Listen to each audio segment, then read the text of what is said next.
Hello fellow nerds.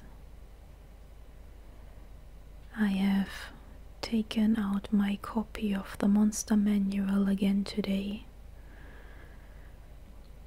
and as usual I have randomly opened a page and landed on the Revenant. This is going to be our first monster for today. A Revenant forms from the soul of a mortal who met a cruel and undeserving fate. It claws its way back into the world to seek revenge against the one who wronged it. The Revenant reclaims its mortal body and superficially resembles a zombie. However, instead of lifeless eyes, a Revenant's eyes burn with resolve and flare in the presence of its adversary. If the Revenant's original body was destroyed or is otherwise unavailable, the spirit of the Revenant enters another humanoid corpse. Regardless of the body the Revenant uses as a vessel, its adversary always recognizes the Revenant for what it truly is: hunger for revenge. A Revenant has only 1 year to exact revenge. When its adversary dies, or if the Revenant fails to kill its adversary before its time runs out, it crumbles to dust and its soul fades into the afterlife. If its foe is too powerful for the Revenant to destroy on its own, it seeks worthy allies to help it fulfill its quest. Divine justice. No magic can hide a creature pursued by a Revenant, which always knows the direction and distance between it and the target of its vengeance.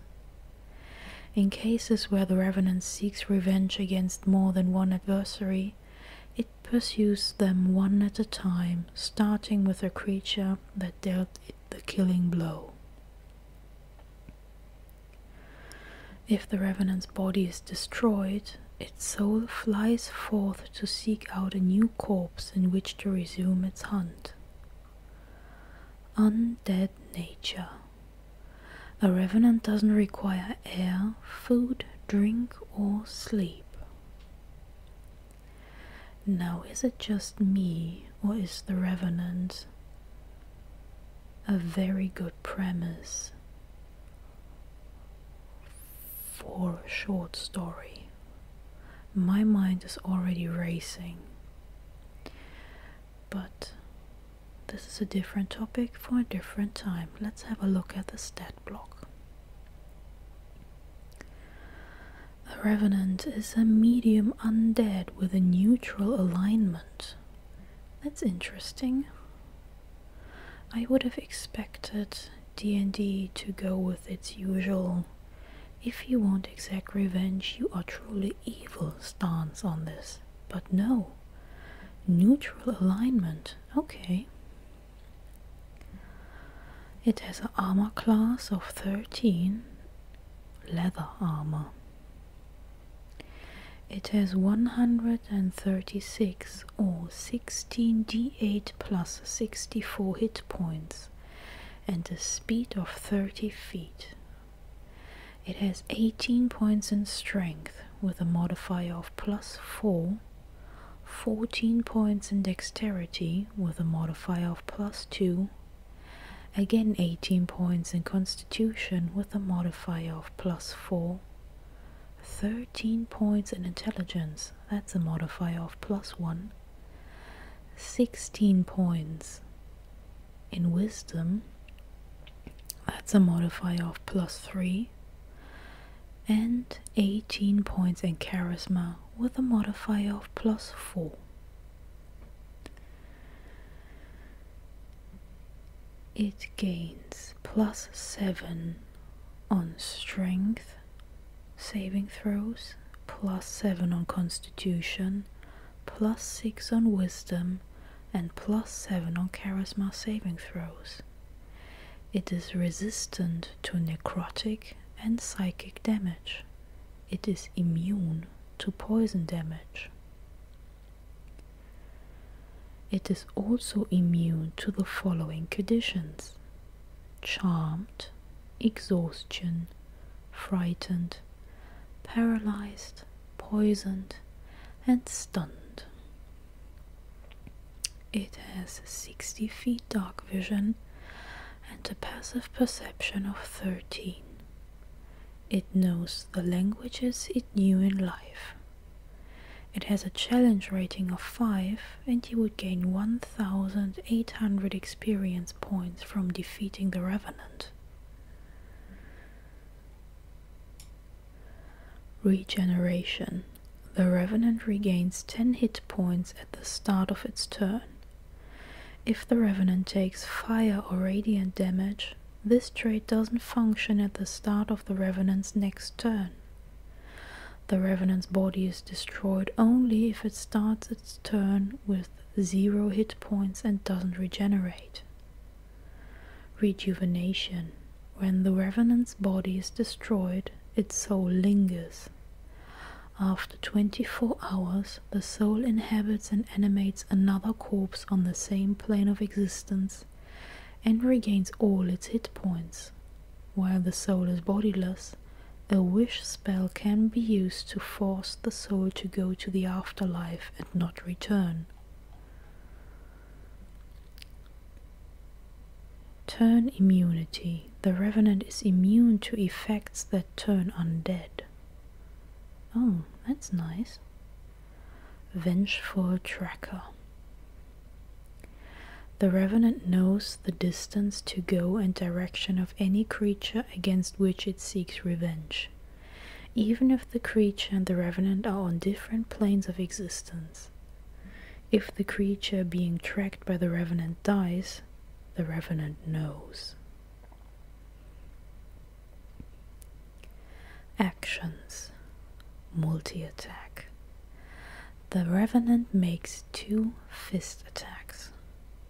Fist, melee weapon attack, plus 7 to hit with a reach of 5 feet, 1 target. On a hit, it deals 11 or 2d6 plus 4 bludgeoning damage.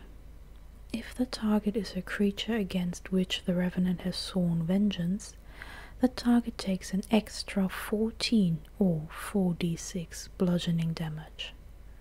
Instead of dealing damage, the Revenant can grapple the target with an escape DC of 14, provided the target is large or smaller. Vengeful Glare. The Revenant targets one creature it can see within 30 feet of it and against which it has sworn revenge. The target must make a DC 15 Wisdom saving throw.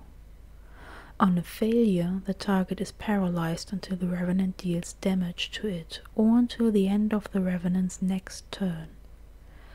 When the paralysis ends, the target is frightened of the Revenant for 1 minute. The frightened target can repeat the saving throw at the end of each of its turns, with disadvantage if it can see the Revenant, ending the frightened condition on itself on a success. So Revenant is basically the best of both vampire and zombie. I will definitely keep this in mind for my Curse of Strahd campaign. Moving on. The next monster we are going to have a look at is the Roc, or a roc. At first sight, a roc silhouette looks much like any other bird of prey. As it descends, however, its unearthly size becomes terrifyingly clear. In flight, a roc's wingspan spreads 200 feet or more. At rest, perched upon the mountain peaks that are its home, the monstrous bird rivals the oldest dragons in size. Sky Titans. In the ancient days when giants battled dragons for control over the world, Anam, the father of the giant gods, created the rocks so that his worshippers might challenge the dragon's dominance of the air. When the war ended, the rocks were freed from giant domination and spread throughout the world. Though cloud giants and storm giants sometimes tame these great birds, rocks treat even giants as potential prey. They fly great distances in search of food, soaring high above the clouds to reach their favored hunting grounds. A rock seldom hunts swift or small creatures, and it ignores towns and forests where prey can easily take cover. When it locates a large and slow-moving target, such as a giant, a whale, or an elephant, a rock dives down to snatch its prey in its massive talons. Remote and alone. Rocks are solitary creatures that can live for centuries. They lair in nests made from trees, tents, broken ships, and the remains of caravans they carry off, placing these massive tangles in mountain clefts out of the reach of lesser creatures. Sometimes a rock's nest contains treasures from the caravans or ships they raid, but these creatures are heedless of such baubles. More rarely, a nest holds eggs that are taller than a human, produced by the rock's infrequent mating. Rocks are gargantuan monstrosities. They are unaligned. They have natural armor with an AC of 15. They have 248 or 16d20 plus 80 hit points. Its walking speed is 20 and its flying speed is 120 feet. It has 28 points in strength. That's a modifier of +9. 10 points in dexterity with a modifier of 0. 20 points in constitution with a modifier of +5. 3 points in intelligence, that's a modifier of -4. Again 10 points in wisdom with a modifier of 0. And 9 points in charisma with a modifier of -1. It has +4 on dexterity saving throws, +9 on constitution saving throws, +4 on wisdom saving throws, and +3 on charisma saving throws. It also gains +4 on perception. Its passive perception is a 14, and of course it doesn't speak any languages. It has a challenge rating of 11, and that's 7,200 XP. Keen sight. The rock has advantage on wisdom perception checks that rely on sight. That makes sense. Actions. Multi-attack. The rock makes 2 attacks, one with its beak and one with its talons. Beak. Melee weapon attack, +13 to hit with a reach of 10 feet, one target only. On a hit, it deals 27 or 4d8 +9 piercing damage. Talons. Melee weapon attack, also +13 to hit, with a reach of 5 feet, one target only. On a hit, it deals 23 or 4d6 +9 slashing damage, and the target is grappled with an escape DC of 19. Until this grapple ends, the target is restrained and the rock can't use its talons on another target. What's next? Oh, the Europa. Living in caves and caverns throughout the Underdark, voracious Ropas feast on whatever they can catch and seize. Europa eats any creature, from Underdark beasts to adventurers and their gear. Europa has the appearance of a stalagmite or stalactite, which often allows it to attack with surprise. The creature can move slowly, using thousands of sticky cilia beneath its base. It creeps up cave walls and along stone ceilings, finding the best position from which to attack. Underdark Hunters. The Ropa is an evolved, mature form of piercer with which it shares its rock-like appearance and hunting tactics. A Ropa can hold still for long hours, shutting its single eye to look like nothing more than a mundane formation of rock. Creatures that come too close are surprised when the eye snaps open and sticky tendrils shoot out to seize them.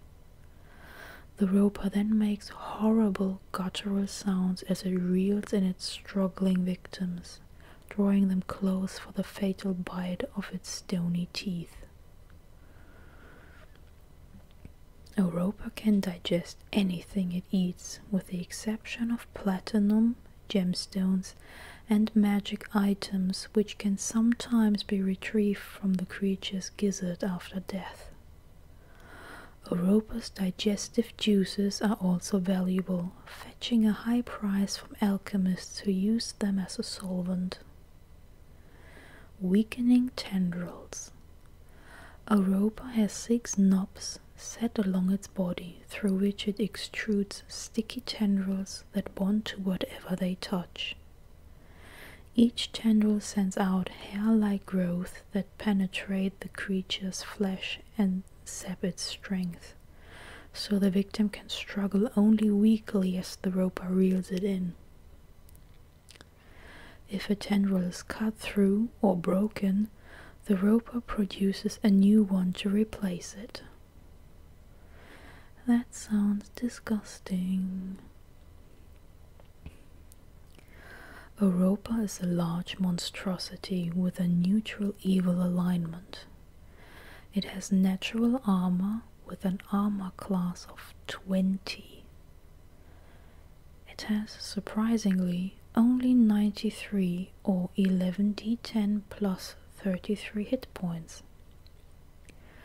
Its walking speed is 10 feet, and its climbing speed is also just 10 feet, so at least it's slow.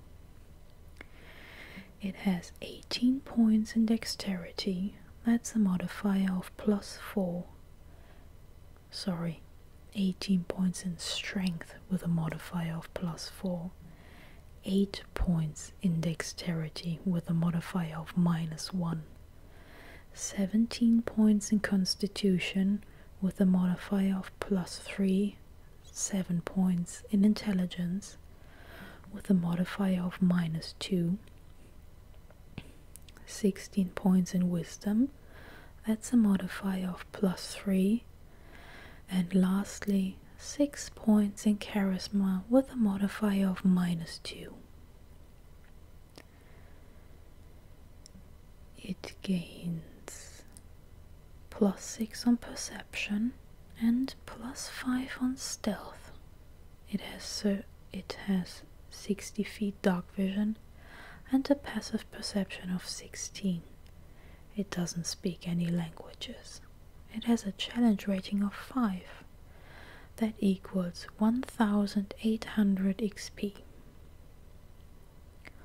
False appearance. While the Ropa remains motionless, it is indistinguishable from a normal cave formation, such as a stalagmite. grasping tendrils. The Europa can have up to 6 tendrils at the time. Each tendril can be attacked. AC 20, 10 hit points, immunity to poison and psychic damage. Destroying a tendril deals no damage to the Europa, which can extrude a replacement tendril on its next turn. A tendril can also be broken if a creature takes an action and succeeds on a DC 15 strength check against it. Spider climb. The Europa can climb difficult surfaces, including upside down on ceilings, without needing to make an ability check. Actions. Multi-attack. My favorite. The Europa makes four attacks with its tendrils, uses reel, and makes 1 attack with its bite. That's a lot of attacks. Bite. Melee weapon attack. +7 to hit with a reach of 5 feet, 1 target only. On a hit it deals 22 or 4d8 +4 piercing damage. Tendril. Also a melee weapon attack, +7 to hit with a reach of 50 feet, 1 creature. On a hit, the target is grappled with an escape DC of 15. Until the grapple ends, the target is restrained and has disadvantage on strength checks and strength saving throws, and the Europa can't use the same tendril on another target. That makes sense. Reel. The Europa pulls each creature grappled by it up to 25 feet straight towards it. Oh boy. Now, we do have time for one more. Let's see. Rust monster. Most dwarves would rather face a squad of orcs than confront a single rust monster. These strange, normally docile creatures corrode ferrous metals, then gobble up the rust they create. In doing so, they have ruined the armor, shields and weapons of countless adventurers. A rust monster's body is covered in thick, lumpy armor. Its long tail ends in a bony protrusion, and 2 feathery antennae sprout from its insectile head. Underground Scavengers. Rust monsters roam subterranean passages in search of ferrous metals such as iron, steel, adamantine, and mithril to consume. They ignore creatures not carrying such metals, but can become aggressive towards those bearing steel weapons and armor. A rust monster can smell its food at a distance, immediately dashing towards the scent source to corrode and consume the object. A rust monster doesn't care if the rust it consumes comes from a spike or a sword. Adventurers can distract the creature by dropping ferrous objects behind them. Subterranean Wanderers. Rust monsters are rarely found in large numbers, preferring to hunt alone or in small groups. They meander along tunnels, moving from cave to cave in their tireless search for ferrous metals to consume. Their wanderings often bring them into contact with other underdog denizens that find them harmless or unappetizing. Thus, rust monsters may be found in close proximity to other subterranean monsters. If they are well treated and well fed, they can also become friendly companions or pets. Rust monsters are medium monstrosities. They are unaligned. They have natural armor with an AC of 14 and 27 or 5d8 plus 5 hit points. Their speed is 40 feet.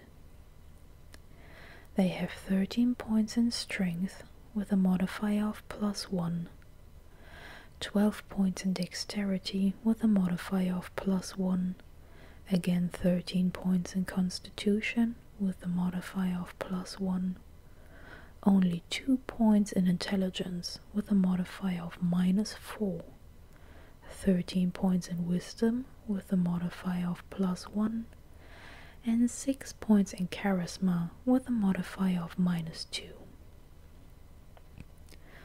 They have 60 feet dark vision and a passive perception of 11. They do not speak any languages. Their challenge rating is 1/2 or 100 XP. Iron Scent. The rust monster can pinpoint by scent the location of ferrous metal within 30 feet of it. Rust metal. Any non-magical weapon made of metal that hits the rust monster corrodes. After dealing damage, the weapon takes a permanent and cumulative -1 penalty to damage rolls. If its penalty drops to -5, the weapon is destroyed. Non-magical ammunition made of metal that hits the rust monster is destroyed after dealing damage.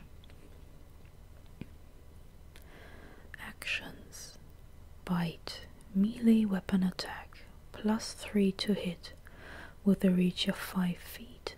One target only. On a hit it deals 5 or 1d8 +1 piercing damage. Antennae. The rust monster corrodes a non-magical ferrous metal object it can see within 5 feet of it. If the object isn't being worn or carried, the touch destroys a 1-foot cube of it.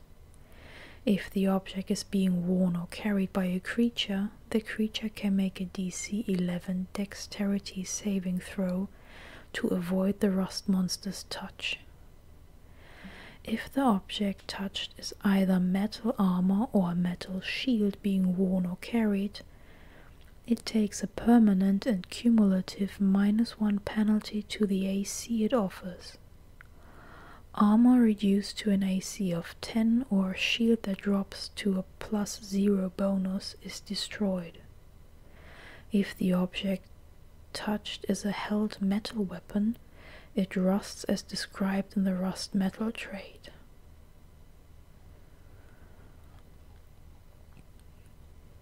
Now, this monster may only have a challenge rating of 1/2, but depending on what party it meets, this can be quite a tough fight.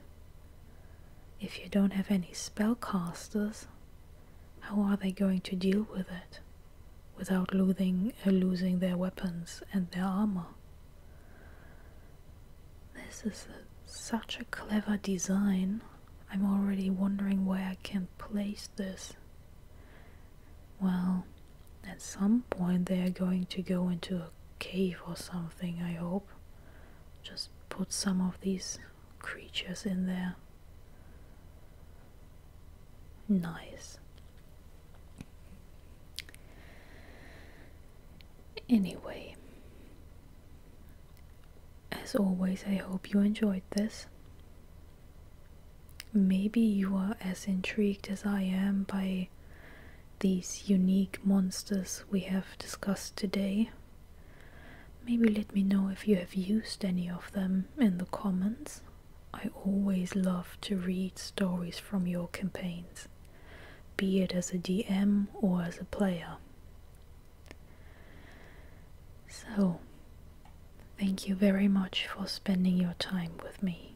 I am very much looking forward to the next reading of the Monster Manual.